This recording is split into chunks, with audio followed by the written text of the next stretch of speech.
Everyone else exhaled. It's often said that comedy equals tragedy plus time. Other than that, Mrs. Lincoln, how did you enjoy the play? In this case, comedy equaled shock plus about 7 minutes. And Neil Simon's Sunshine Boys were right. Words with K sounds are funnier.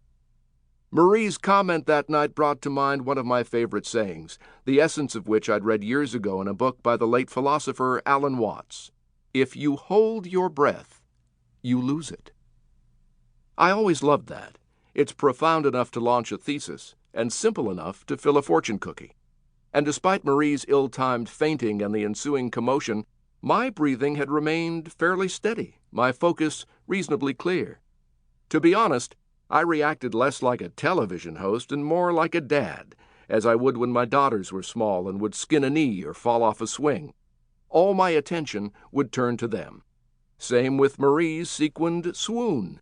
Getting us off the air so we could determine her condition barely required a thought. It was instinct. I couldn't imagine doing anything else. Later, a number of people, including my friend and former dancing contestant Jerry Springer, who knows a thing or two about handling commotion, complimented me on how calmly I responded. Live television, after all, doesn't give you any second takes. And I was calm. I almost always am calm on live TV. Sometimes the hours I spend hosting Dancing with the Stars are the most relaxed hours of my day. That may sound odd, given that most people surveyed actually fear public speaking more than their own death. Yes, they'd rather cease to exist than stand up in front of people and talk. Not me. Give me a live TV camera and 20 million viewers, and I'm as comfortable as a hedonist at a health spa. But that wasn't always true. Not by a long shot. Chapter 1. Can you hear me now? It was a Saturday night in 1972.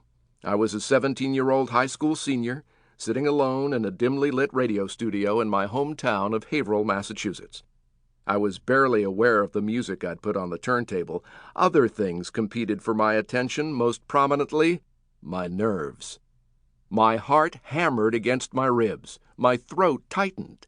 I stared at the toggle switch which controlled the microphone and the dial directly under it which controlled its volume. I reached out to touch the switch and then pulled back. Oh, shit. What am I doing here? Why did I think I could do this? I knew that the moment I flicked that switch and turned that dial, there'd be no turning back. My voice would be out there, on the air, for the very first time. Who would be listening? My family? Certainly. My friends? Sure. But who else?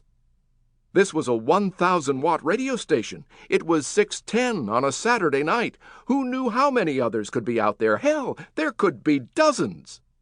I tried to swallow but couldn't. My peripheral vision collapsed, and all I could see were the toggle switch and the dial, the toggle switch and the dial, the toggle switch and the dial. The song was ending. The music was fading, only seconds left. Oh, shit. I have to pee. Or faint.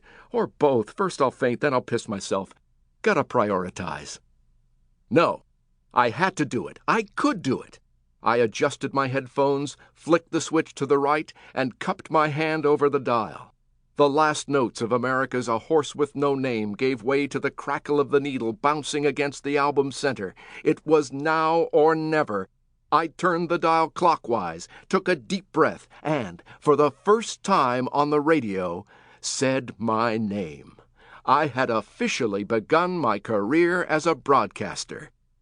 And I sucked. Truly, I did. I'm not exaggerating. My proud grandfather recorded the entire 6-hour show, and I eventually listened to about 20 minutes, just enough to consider entering the witness protection program.